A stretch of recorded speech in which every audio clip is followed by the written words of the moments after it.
지난 이제 일부 안 오신 분들이 있지만 지난 개교 기념일에는 무엇을 했느냐? 이제 영장이라고 제가 좋아하는 스타일인데 그 교과서 내용을 시작을 하기 전에 그냥 우리가 한 학기 동안 무엇을 어떻게 하면 좋을까를 고민해보는 그런 시간을 가집니다. 그래서 그거 과정을 거쳤고 이제 그거 내용이 궁금하시면 따로 저에게 이야기를 하시면은 간단하게 설명을 드릴 수 있지만 어쨌든 수업을 놓치신 것은 여러분들의 선택이었기 때문에 이제 그것은 뭐 수업의 성적과는 크게 관련이 있는 건 아니니까 이제 알아서 그냥 이런 마인드구나라고 생각을 하시고 넘어가시면 되겠습니다.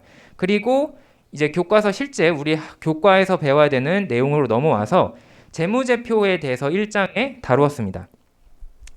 그리고 첫 번째로 지난 시간에는 재무제표는 무엇이 있느냐, 어떤 것들을 재무제표라고 하느냐, 대차 대조표 그러니까 재무상태표, 지금 우리나라 지금 현재 말로 해서 재무상태표, 손익계산서, 현금흐름표 이런 것들이 왜 존재하고 어떤 정보들을 우리가 어떻게 확인을 할 수 있고 그것들이 어떻게 구성이 되어 있구나라는 것을 간단히 다루었습니다. 그러면 오늘은 무엇을 할 거냐? 이 가치 측정의 문제로 넘어갈 건데 이 재무제표에는 여러 가지 좋은 정보들이 풍부하게 담겨 있지만 우리가 그것을 해석할 때 주의할 필요가 있다. 그 지난 시간에도 살짝 조심스럽게 말씀을 드렸는데 우리 경영학과 내에는 재무가 있고 그다음 회계가 있고 마케팅이 있고 조직 인사가 있고 그다음 생산관리가 있고 이렇게 나누어져 있죠. 근데 사실 이 경영학의 사실 다른 학교의 경영학과는 우리 학교에서는 경영정보학과에 해당하는 경영정보까지 있어서 6개 분야가 나눠져 있는데 사실 각자 서로 좀 완전히 독립적인 영역이 있어요. 그래서 서로 좀 공부가 다른데 이제 금융 혹은 재무라고 부르는 이제 제 분야 쪽은 조금 더 경제학에 기반해서 이야기를 많이 해요. 경제학에서 출발한 학문이고 근데 반면에 이제 회계학은 이제 실용적으로 이제 출발을 한 거죠. 기업의 이 현재 재무 상태를 어떻게 기록을 할까. 그래서 이게 좀 서로 생각하는 점이 좀 차이가 있습니다. 그래서 이제 재무를 하시는 분들은 회계에서 이제 여러 가지 어떻게 부기를 하고 이런 것들을 못이 중헌디 이렇게 생각을 하면서 조금 약간 그런 사소한 걸 가지고 이런 경향이 있다. 그래서 이제 제가 우리 수업 시간에 재무 분석이기 때문에 금융 정보를 활용을 해요. 근데 그 금융 재무적인 정보라는 것은 결국 이제 회계적으로 작성된 재무 제표나 이런 것에 의존을 할 경우가 굉장히 많습니다. 이제 그럴 때 사실 회계적으로 엄밀히 따져서 중요한 게 있지만 이제 우리 쪽에서 그렇게 중요하지 않은 경우가 많아요. 예를 들면은 어떻게 이거를 사서문인데 기초와 기말을 평균을 해서 2분의 1을 해야 되느냐 이런 사소한 문제들이 있는데 이제 저한테 그런 것을 질문을 하셔도 이제 제가 드릴 수 있는 답은 글쎄요 아니면 그거 아무거나 그렇게 중요하진 않습니다. 그냥 하세요. 이렇게 아마 할 거예요. 그래서 그게 그냥 관점의 차이가 있는 거니까 이제 회계적으로 엄밀한 것은 회계 분야 교수님들께 공부를 하시고 이제 저는 그냥 전반적으로 그것을 어떻게 활용을 하고 이제 재무적인 관점에서 바라보는 거니까 그런 차이는 이해를 해주시면 좋겠습니다. 자, 그래서 돌아와서 이 회계 정보에 좋은 것들이 많지만 우리가 바라볼 때 좀 주의할 포인트들이 있다. 그래서 그것들을 말씀을 드릴 거예요.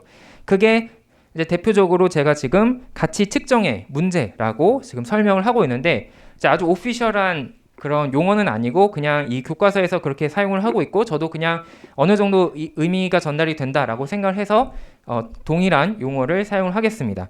어떤 것이냐면 재무제표는 회계적으로 성립이 된 어떠한 규칙들을 가지고 일련의 과정을 거쳐서 생성이 된 것이기 때문에 현실적으로 여기서 말하는 현실적이라는 것은 경제학적으로 혹은 이제 재무적으로 생각했을 때 현실과 좀 괴리가 있는 경우가 많다라는 것입니다. 이제 그 두 가지 대표적인 경우가 바로 시장 가치와 장부 가치가 다른 경우고 두 번째는 경제적인 이익의 인식과 회계적인 이익의 인식이 다른 경우가 되겠습니다. 그래서 그 두 가지를 각각 살펴보도록 할 텐데요. 먼저 시장 가치와 장부 가치가 어떻게 왜 다르냐? 자, 우선 우리가 재무제표에서 얻을 수 있는 이 회계적인 표현은 장부 가치라고 부릅니다. 말 그대로 우리 그 장부에 우리가 원래 이 슈퍼마켓이다라고 생각을 하면은 오늘 얼마를 팔았고 얼마를 들여왔고 뭐 얼마를 현금을 받았고 뭐 어떤 물건을 들여왔고 이런 것을 다 장부에 기록을 하겠죠. 이제 그러니까 여기서 말하는 장부라는 것은 결국 회계적으로 입력이 된 이 정보를 의미를 합니다. 그 회계적으로 바라보는 가치와 이 시장에서 바라보는 가치가 다르다는 것인데 이 장부 가치, 북밸류는 이 책에 혹은 장부에 쓰여지는 기록되는 정보는 회계 기준에 의거해서 산정이 된다. 근데 주로 어떻게 하냐면 굉장히 회계 원칙들은 좀 보수적이에요. 그 보수적이라는 것이 무엇이냐면 쉽게 변화하는 것을 인정하지 않고 조금 더 조심스럽게 그래서 내가 이것을 정말 잘못하지 않고 있다. 과장하거나 하지 않도록 주의한다라는 의미입니다. 그러다 보니까 어떻게 하냐면 예를 들어서 내가 부동산을 샀으면 좋겠지만 이제 못 사죠. 현실에서는. 하지만 예를 들어서 제가 뭐 강남에 정말 뭐 2층짜리 건물이라도 아주 조그만 건물이라도 살 수가 있었다라고 가정을 합시다. 뭐 한 20년 전에 샀어요. 굉장히 어릴 때 샀어요. 근데 그때 당시에 15억에 샀다라고 생각을 해보겠습니다. 근데 지금 물가도 엄청나게 바뀌고 이 부동산의 가치가 엄청나게 올라갔죠. 그래서 아마 지금 그 부동산 건물을 사려고 하면은 100억 원이 든다라고 할 수도 있을 거예요. 그 부동산 사람들이 평가하기엔 이거는 이 가치가 100억 원은 되겠는데요. 파시면 100억 원 받으실 수 있겠는데요라고 합시다. 이제 그럴 경우라도 이제 기본적인 회계적인 원칙은 그 당시의 가치로 기록을 해놨기 때문에 10억, 20억의 그 가치에 머물러 있게 되는 거죠. 반면에 지금 현실적으로 우리가 경제학적으로 생각했을 때 이것은 10억, 20억 그 장부에 적혀있는 가치가 아니라 지금은 100억의 거래가 될 수 있는 가치다라는 측면에서 엄청난 차이가 발생을 할 수 있게 됩니다. 그래서 이 장부 가치는 이 미래에 변화되는 그런 것을 전혀 반영하지 않게 돼요. 단지 그 물건 혹은 그 자산을 취득했을 때 얼마에 샀느냐 그 원가를 기준으로 기록한다는 것이 기본적인 원칙이기 때문에 물론 이제 그런 문제점이 있어서 회계적으로도 시장의 변화를 반영을 하긴 하지만 일부 그 항목에 대해서 적용을 하지 전반적으로 적용하는 건 아니잖아요. 그래서 적용되지 않는 부분이 분명히 있다. 그러면 우리는 무엇을 바라봐야 되냐? 이제 재무적인 관점에서는 혹은 경제적인 관점에서는 시장 가치를 생각을 해봐야 된다. 이 시장 가치라는 것은 여러분들이 정확하게 용어를 이해하셔야 되는데 그 시장 가치가 무조건 짱이냐? 이건 아니에요. 이제 시장 가치 말고 이제 적정한 가치, 적정 가치 혹은 이제 공정 가치라는 표현이 있습니다. 이제 이거를 영어로 하면은 fair price인데 이제 이것이 실제 정말 이 어떤 물건 혹은 자산의 절대적인 가치를 의미하는 이론적인 가격이에요. 그 이론적인 가격이 있지만 문제는 뭐냐면 사람은 전지전능한 신이 아니기 때문에 이것이 정말 어떠한 가치를 가지고 있는지 미래를 알 수가 없죠. 그리고 내가 알고 있는 정보도 제한이 돼 있어요. 예를 들면은 내가 아까 그 건물을 샀는데 거기가 개발이 되는 지역인지 아닌지 뭐 이런 것을 내가 어떻게 알겠어요. 정치인도 아니고. 그래서 모르는 부분이 있다. 그러다 보니까 나는 추정을 하게 됩니다. 근데 그나마 가장 요 공정한 가치 혹은 적정한 가치를 가장 근사해서 추정할 수 있는 방법은 다른 사람들은 어떻게 생각하느냐를 물어보는 거예요. 나 혼자 생각하는 건 의미가 없으니까. 그래서 다른 시장 참여자들이 얼마의 거래를 하고 있느냐를 확인을 하게 되는데 그것을 우리는 시장 가치라고 부릅니다. 자, 예를 들면은 뭐 우리나라의 한 주식 뭐 삼성전자 주식을 사고 싶어요. 근데 나는 개인적으로 삼성의 갤럭시 핸드폰의 팬이야. 그러면은 나는 삼성전자의 그 주식 가격을 굉장히 높게 평가를 하겠죠. 내 주관적으로는. 하지만 문제는 그것은 나만의 생각이다. 그래서 내가 아무리 이 삼성전자 주식이 1주가 예를 들면은 10만 원, 20만 원 뭐 더 올라간다라고 생각을 하더라도 현실적으로 그것이 다른 사람들의 생각과는 일치하지 않을 수가 있습니다. 그럴 때 우리가 알 수 있는 것은 다른 사람들, 그러니까 이 시장에 참여하고 있는 이 주식 투자자들은 얼마의 사고 팔고를 하고 있느냐.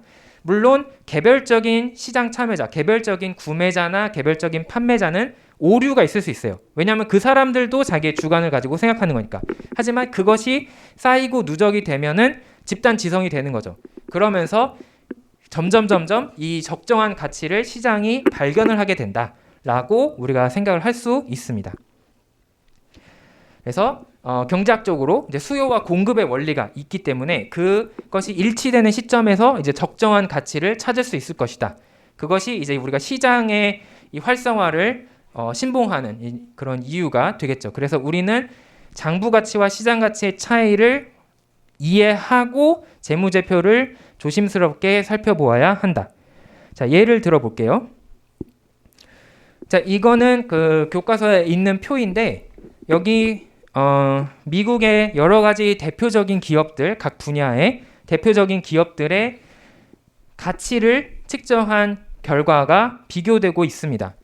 예를 들면은 뭐 두 번째 있는 게 그 지금 구글이죠. 원래 구글로 출발을 했지만 그 모기업을 하나 만들고 그것의 이름을 알파벳으로 해서 A, B, C, D, E, F, G 시리즈로 뻗어나가고 있어요. 그래서 알파벳이라고 부르고 있는 거고, 뭐 코카콜라 같은 것도 있고 델타 에어라인, 그러니까 델타 항공도 확인을 할 수가 있습니다. 이런 다양한 분야의 기업들이 있는데 여기 보시면 Value of Equity라고 되어 있죠. 그러니까 자기 자본의 가치, 자기 자본을 얼마로 추정을 하느냐, 얼마로 산정을 하느냐를 보여주고 있습니다. 북이라고 되어 있는 것은 재무제표, 얘네들 재무제표의 2016년 말의 기준으로 얼마로 적혀 있느냐를 보고 있고, 반대로 여기 마켓은 2016년 말을 기준으로 시장 참여자에 의해서 주식시장에서 결정된 주가에다가 이 발행한 주식수를 곱해서 구할 수 있는 이 마켓 캐피탈라이제이션, 시가 총액을 비교를 해놓은 겁니다. 보시면 대부분의 경우 북밸류보다 마켓밸류가 훨씬 높은 것을 알 수 있어요. 이것은 왜 그러느냐? 이 북밸류, 그러니까 장부 가치는, 자기 자본의 장부 가치는 처음 주식을 발행했을 때를 기준으로 산정이 되고 그 이후로 이익이 발생했을 때마다 조금씩 더해진 상태로 누적이 된 거죠. 하지만 그런 시장의 참여자들은 지금 당장 이 회계적인 장부에서 보이는 것 외에도 내가 이 기업의 주식을 보유했을 때 나중에 얻을 수 있는 이득을 생각해서 훨씬 더 높게 평가를 한다. 예를 들면 이 기업이 폭풍 성장을 할 수도 있고, 이 기업이 더 하나의 뭐 스탠다드를 만들 수 있고, 하나의 기술을 개발할 수도 있고, 여러 가지 가능성이 존재하기 때문에 그런 것들을 다양하게 고려해서 훨씬 더 높게 평가를 한다. 그래서 대부분 요 마켓 밸류와 북 밸류의 비율을 계산해 보면은 2배, 3배, 4배, 뭐 심한 곳은 8배까지 가는 경우도 우리가 볼 수가 있습니다. 그래서 물론 회계적인 요 장부 가치도 의미가 있지만 항상 그와 동시에 시장 가치에는 또 차이가 있을 수 있구나라는 것을 인지하고 그것을 제한적으로 잘 활용을 해야 된다라는 점을 우리가 확인을 할 수가 있습니다. 자, 두 번째 어떤 가치 측정에 문제가 있느냐? 그것은 이익을 계산하는 방법이요. 내가 돈을 벌었다라고 할 때 그것을 어떻게 판단할 것이냐? 얼마만큼 벌었을 때 그때부터 내가 이득을 보고 있다, 이익을 발생시키고 있다라고 볼 것이냐라는 측면에서 이익을 인식하는, 레코그나이즈하는 문제가 있는데, 우리가 회계 재무제표, 특히 손익계산서에서 볼 수 있는 순이익은 회계적인 이익이에요. 이 회계적인 이익이라는 것은 아까 말씀을 드렸지만 재무제표는 굉장히 보수적으로, 그러니까 신중하게 작성을 하고 틀리면 안 된다라는 원칙이 있기 때문에 명확한 것만 딱딱딱 쓰게 됩니다. 그래서 명확하게 내가 딱 받은 돈에서 명확하게 내가 딱 쓴 돈만 빼서 그것을 이익이라고 정의를 해요. 그런데 이때 문제점이 있어요. 이 두 가지 방향의 문제점이 있는데, 바로 그러면 명확하지 않은 것에 대해서는 어떻게 할 것이냐, 뭐 이런 것이 있을 수 있겠죠. 자, 예를 들면은 한 기업이 이번에 다른 기업이랑 콜라보를 했다라고 칩시다. 그래서 어떠한 물건을 새로 우리 캐릭터를 빌려주고 쟤네 물건에다가 씌워서 팔았어요. 뭐 그런 경우가 있을 수 있겠죠. 충분히. 그러면 회계적으로 잡히는 이익은 그 물건을 팔았을 때 우리가 캐릭터 사용비로 받는 로열티가 될 거예요. 그래서 명시적으로 딱 그것이 수익으로 잡히겠죠. 그런데 거기에는 우리가 회계적으로는 포함을 할 수 없는 부분이 있습니다. 바로 우리가 홍보 효과를 누렸다라는 부분이 있을 수 있는 거죠. 그런 캐릭터 콜라보를 하면서 우리도 이제 미래에, 지금 당장은 발생하지 않았지만 미래에 이 소비자들이 우리 캐릭터를 더 인식을 많이 하고 그것이 더 주류가 되고 더 뭐 예를 들면 SNS에서 인기를 끌어서 뭐 미래에 발생시킬 수 있는 수익에 대해서는 우리가 회계적으로 얘기할 수가 없습니다. 왜냐하면 그것은 아직 명시적으로 발생한 것은 아니기 때문에. 그리고 마찬가지로 잠재적인 비용도 계산을 하지 않는데, 자, 이런 경우가 아주 대표적인 경우예요. 자, 예를 들면 제가 예를 들어서 1,000만 원이 지금 당장 현금으로 제 은행 계좌에 있다라고 생각을 해봅시다. 자, 그러면 내가 이것을 어떻게 쓸까 하고 고민을 하다가 나는 이거를 안전하게 적금에 넣어야겠다 혹은 예금에 넣어야겠다 해서 3% 이자를 받아야겠다. 이번에 새로 그 적금 상품이 3% 이율이 출시가 됐더라. 그래서 그거를 나는 1년 동안 가입을 해야겠다라고 생각을 했어요. 그러면 1,000만 원에 대해서 3% 이자를 1년 동안 받으면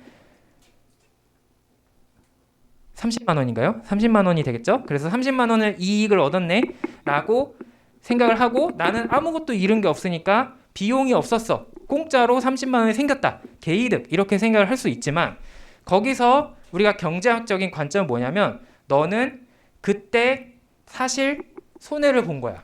왜냐하면 그 1,000만 원을 가지고 할 수 있었던 다른 여러 가지 일들을 못했기 때문에 너는 사실 손해를 계속 보고 있는 거다라고 표현을 합니다. 이제 그것을 우리는 뭐라고 하느냐? 기회비용이라고 불러요. 네가 어떠한 자산이나 어떠한 자원을 가지고 선택을 해야 되죠. 우리는 이것을 어디에 쓸 것이냐, 여기다 쓸 수도 있고 저기다 쓸 수도 있어요. 하지만 문제는 뭐냐면 내가 이거를 하기로 했다라고 하면은 여기서 발생하는 것만 생각을 하면 안 되고 내가 선택한 요것으로 인해서 하지 못하게 된 다른 모든 것들이 비용이 되는 거죠.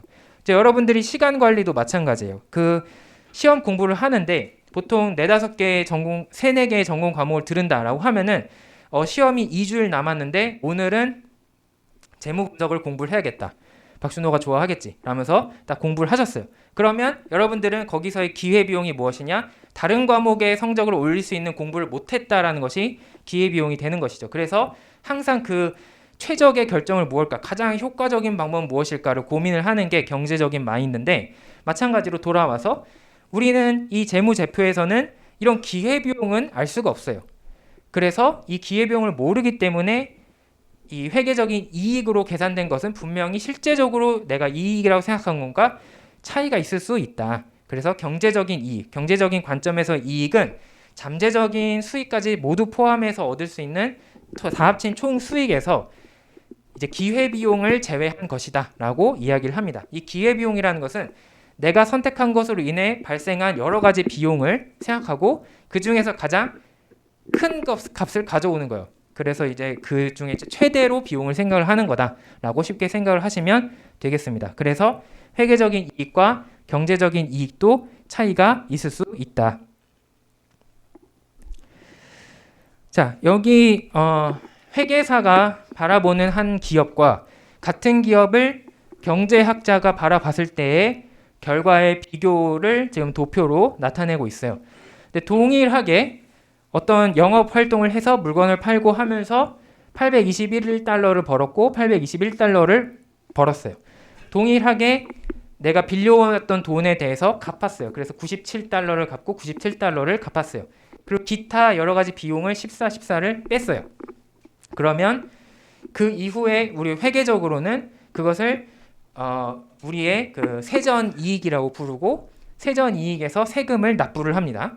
그리고 남는 것은 우리의 단기 순이익이라고 불러요. 넷 인컴이라고 불러요. 이것이 회계적으로 바라보는 이 회사의 이익이 되겠습니다. 하지만 우리는 경제적인 관점에서 생각을 하면 또 무엇을 생각을 해야 되느냐? 지금 위에서 뺀 것 외에도 주주의 관점에서 주주가 애초에 이 기업에 투자를 했잖아요. 그럼 주주가 이 주식을 샀다, 혹은 이 주주가 이 기업을 만들었다, 혹은 여러 가지 투자를 했다라고 하면 그 주주의 관점에서는 그 주주는 더 이상 그 자원을 쓸 수가 없는 거예요. 그 돈을 쓸 수가 없기 때문에 기회비용이 발생을 합니다. 이제 그것을 우리는 이 재무 분야에서는 유식하게 코스트 오브 에퀴티라고 불러요. 그러니까 주주들이 치른 묵시적인 비용을 의미를 합니다. 이제 그것을 명확하게 산정을 하긴 어렵지만, 굉장히 어렵지만 어떻게 간신히 추정을 해봤더니 한 186달러 정도의 잠재적인 기회비용이 있었다라고 생각을 해봅시다. 이제 그러면 우리의 세전 이익은 710이 아니라 524가 된다는 거예요. 그렇지만 뭐 이 세금을 매길 때 우리가 이런 잠재적인 비용이 있었는데요, 이것을 우리가 굳이 보고하지는 않고 국세청도 그냥 회계적으로 보이는 것에 대해서 매겨서 세금을 부과하기 때문에 세금은 똑같이 나가요. 하지만 결과적으로 그 세금을 제하고 남는 실질적인 이익은 회계적인 이익에 비해서 줄어들게 된다. 왜냐하면 우리의 기회비용을 고려해야 되기 때문에. 이제 그것을 지금 이 표가 보여주고 있습니다.